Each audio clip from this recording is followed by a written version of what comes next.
We're in the Red Cloud area of the Uinta Mountains, because on both sides of this canyon there's been winter Bigfoot sightings, so a lot of times during the winter time we come and check this area out for that reason. And then at the mouth of this canyon on the side that we're on, there's these petroglyphs. Some think that the ancient Native Americans made the petroglyphs. BYU thinks they're 2,000 years old and believed that when the ancient Egyptians were here 2,000 years ago exploring the Americas, that they put the petroglyphs. I'll see if I can find the photos that we took of the petroglyphs in this area and put them at the end of this video. But some of the petroglyphs look like they're depicting Bigfoot. So in a place where traditionally people are seeing Bigfoot in the winter time 2,000 years ago, the Egyptians or the Native Americans were seeing those petroglyphs. To me though, don't look like Stone Age Native American depictions that are carved into the rocks. I mean, these guys have swords and shields, and you know, and I just don't think the ancient Native Americans had that type of equipment. They could be Aztecs too. And a lot of people believe that the ancient Egyptians that showed up here 2,000 years ago helped create the Aztec society. Really? Yeah, that's one of the theories. Yeah, because the pyramids and stuff in South America are similar to the ones in ancient Egypt, so it's like the culture come across. Yeah, Columbus didn't discover the Americas. Native Americans were already here; they already discovered it. But there's a lot of proof that the Vikings came here first, and the Egyptians came here, and the Spanish. And then they keep finding in those mummies, they keep finding tobacco and cocaine in the bodies of those Egyptian mummies. And the only place that stuff comes from at that point in time was here in the Americas. There was some sort of old trade route, obviously. Yeah.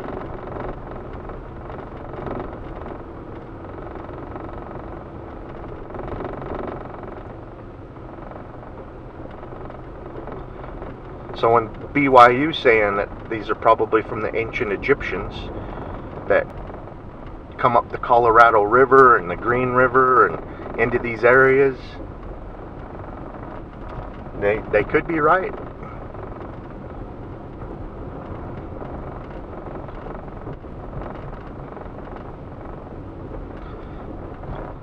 I believe that the Native Americans settled the Utah area about 700 years ago. So if these petroglyphs are indeed 2,000 years old, it doesn't coincide with the arrival of the Native Americans in this area.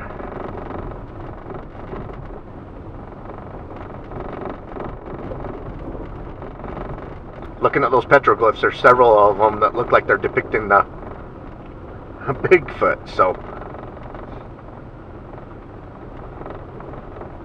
in Sasquatch Canyon, about a mile or two into that canyon, there's hieroglyphs. The difference between a hieroglyph and a petroglyph is petroglyphs are carved into the stone, hieroglyphs are paintings, and they're so cool. And they believe these are 200 to 300 years old, but there's paintings of Native Americans doing their thing in their dress. There's deer, elk, bighorn sheep, and then there's like this giant creature with big feet and and horns. Devil horns. Yeah. It's scary. It's so cool, and that's in Sasquatch Canyon, and it got its nickname because of all the Bigfoot sightings there by hunters that hunt the area, and the tracks they find in there. That's what got us into the area exploring, is the Bigfoot sightings that come out of there, and then we find those hieroglyphs, and then researching the hieroglyphs, we discovered that archaeologists and stuff have been studying them, and they could be as long as 400 years old, but anywhere from 200 to 400 years old is what I read about them. We have pictures of those. Yes, we do. We can put those in. Yeah, I'll have to dig those ones up too. Yeah, if you guys have been following us and watching all of our material, you guys may have already seen some of those petroglyphs and hieroglyphs. Jenny and I just went over to the petroglyph area before we come back in here. We wanted to see what was going on over by the petroglyphs before we come back. We find them all over Deeper. here, though. Yes. Not just in those 2 spots. We'll just be out willy-nilly climbing around, and we'll find them. Mm-hmm.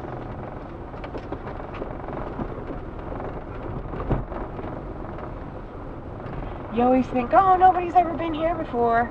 And then you find you find something, and you're like, no, somebody's been everywhere. Yeah, you find something where there's evidence that someone was here 300 years ago or 2,000 years ago, and yeah, there's a debate about those petroglyphs. Nobody knows for sure. No, but I can really see the argument of them not being Native American. When I first saw them and didn't know what they were, I was saying to Jenny, I was like, these guys are wearing armor and swords and shields in these. And they had like big metal headdresses and earrings. And there was a couple of them, I'm like, these look Egyptian, this is weird. And then when we, later on in the week when we got back home and started researching it, found out that BYU's been studying them. And that's their theory.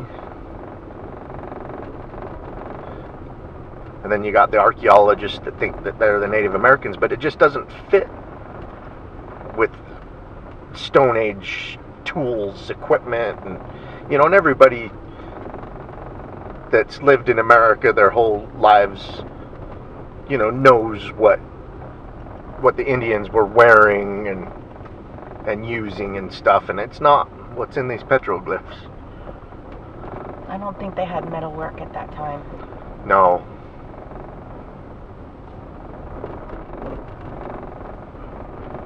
And even if they did, I doubt they would be making their stuff Egyptian style. Well, they wouldn't be making big metal shields.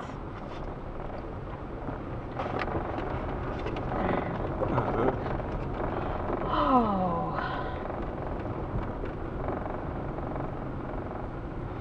We've seen some deer today. Cute little guys.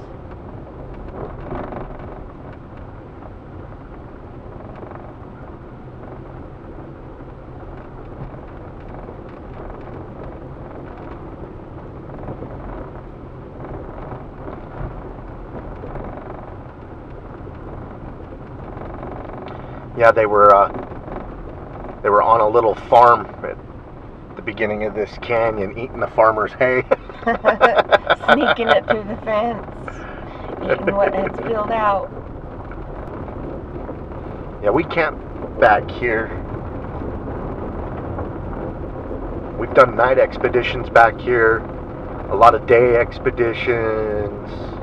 We did this really super cool hike one time when we hiked way back in, and we found these huge old remnants of water canals that were hung in the air. Made out of wood. Wood. Mhm. I think someone may have mined back here at the turn of the century, is what it looked like. Yeah, they were these big, huge metal troughs that were suspended in the air. or the farmers were trying to get water to come out. Yeah, we're in the Red Cloud area, but you get down below the Red Cloud and it's called Dry Fork, and that river or creek or whatever it is that runs down, I know why it's named Dry Fork. It's usually dry. There's usually nothing in it. Right now there's a lot of water in it that's frozen, but maybe farmers made that canal system to get more water to come down for their farms that are down below. I don't know. I know people go to great lengths to move water around for mining and farming. Yeah, I forgot all about that was neat. that. We had Mike with us, and we stayed up here for several days and hiked back in and found all that. We found some caves. Yeah, we got into some caves. That was cool. Yeah, we could have hiked for days and days, but it was we found some big caves that a whole family of Bigfoot could have we could have lived slept there. in. Yeah. It was neat. Land of the Lost style. Yeah, it was a Land of the Lost cave. That one cave we got into that was pretty big, the mouth of the cave was in the shape of an eye, kind of almond shaped and stuff, and I took some pictures. We took turns taking pictures of inside the cave out with us sitting at the mouth, and it's so cool. It's eyeball shaped, in my opinion. That was fun. And we've had a lot of great adventures. Some of the stuff I forget about until we start discussing them, and yeah, I forgot about all those wooden canals that we found in the middle of nowhere. Yeah, back in the mountains. Yeah, it was probably for someone wanting water to sleuth for gold. People work really hard to get gold. Yeah, they do.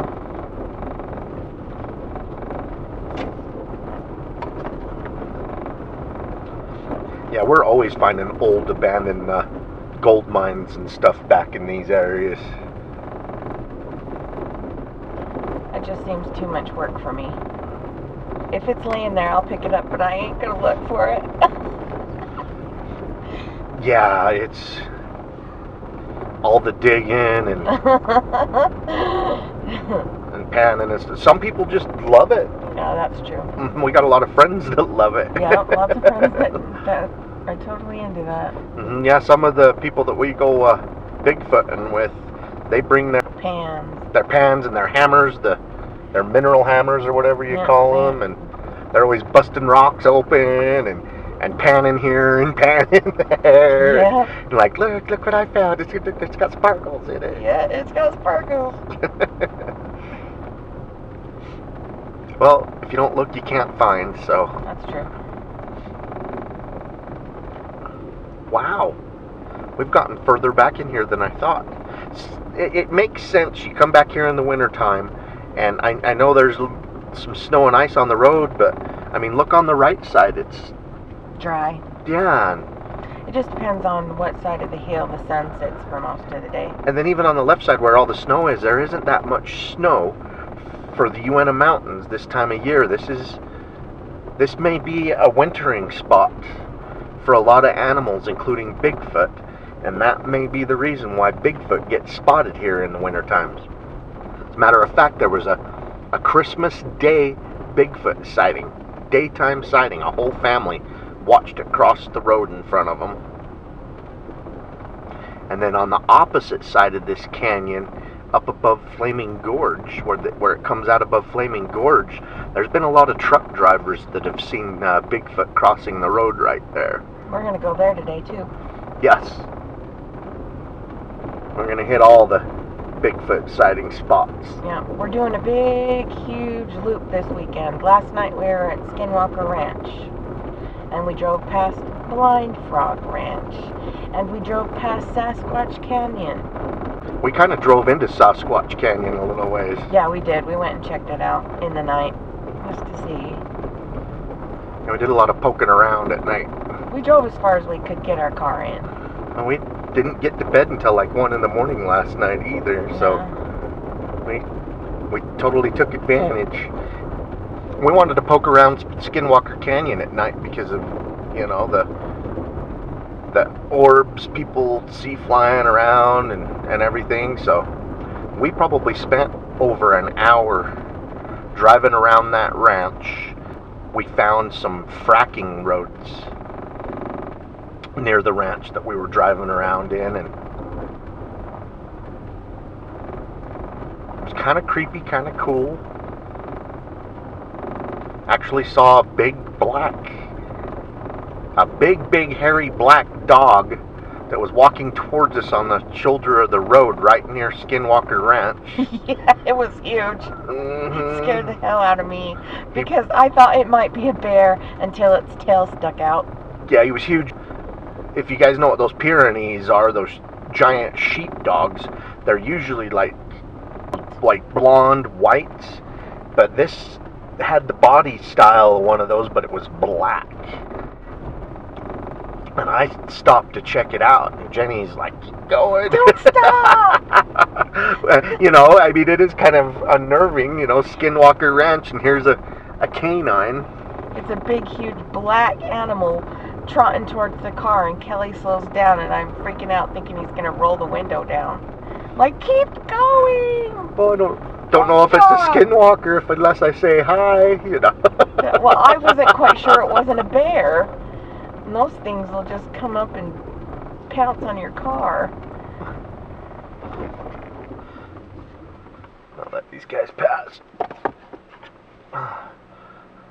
I'm just moseying in there. Look like they have a destination.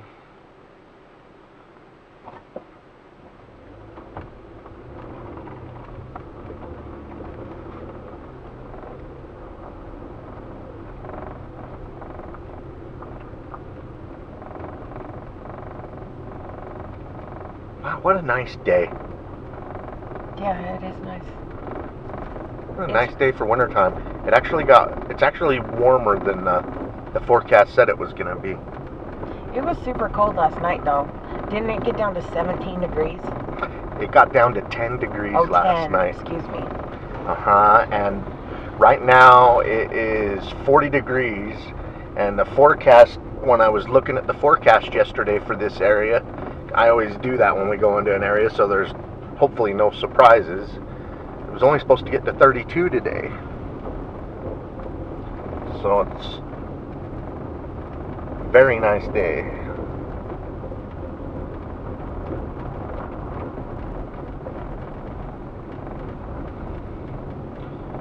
Kind of wonder if they're going to have the red cloud open.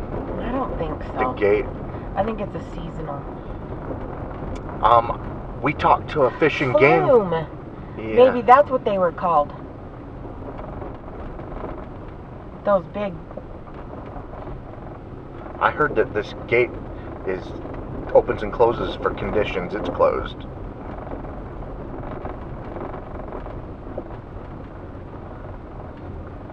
Back here is where we camp on Bigfoot expeditions. Back in here, we've camped several times. Maybe those big wooden canals that we saw are flumes. Yeah, that trail may take you to the lower ones. We definitely were nowhere near. No. Right here, we were way back in. Yeah. I mean, we drove back probably 3 or 4 more miles from here, and then hiked way back in, and me, you, and Mike found those. Mm-hmm. So cool.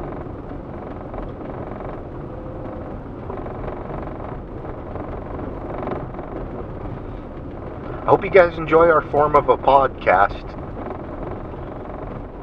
We could sit at home and talk about these experiences on the computer for you, but isn't it cool that you can look around and see what we're talking about? I know some people don't get it. You guys just drive around talking. Well, I guess we could sit and make you guys watch our faces talk. Yeah. That's no fun. I hope you guys enjoy our form of a podcast. We go back in, do a little bit of hiking, look around some Bigfoot sighting locations, and then we do our big loop and stop at a bunch of different Bigfoot sighting hotspots. Keep on watching. We're going to keep on squatching.